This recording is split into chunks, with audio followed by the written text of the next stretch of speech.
recently got this announcement from the FLR account talking about FXRP being live as collateral in Centauro's RL USD vault on Morpho. And this is on the Ethereum network. And it just goes to show that FXRP is becoming the de facto asset for representing XRP in smart contract environments, such as FLR network, such as Ethereum, such as other chains as well, like Binance Chain.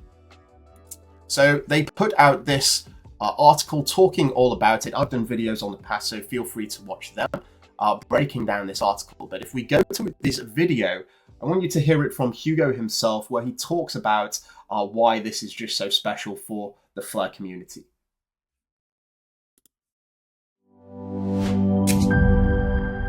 Obviously, FLR has had a recent announcement out there in terms of lending now with what you guys are doing. I wanted to jump over to a post you guys put up here just this week.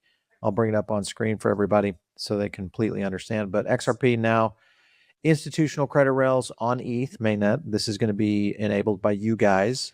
FXRP is now a collateral in Satoru HQ's RLUSD vault, and this is over on Morpho. Explain to me, I know you were working on this for quite some time.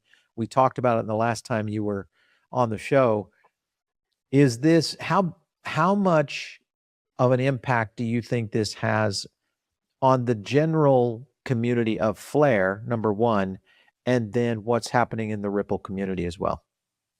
Yeah, sure. So I put out a post a couple of, maybe a week or so ago now, saying that, you know, over the next 6 months, there's a number of things that are coming to fruition that we've been working on for a while that we feel takes XRP5 from where it is today and radically expands it. And this is the first one of those things. Mission control, we have liftoff. This is just one of the things coming in the next 6 months. You heard it from Hugo. Pretty bullish stuff there. And yeah, it just goes to show that they're cooking things behind the scenes as well. So that's something I wanted to highlight. Mission control, we have liftoff.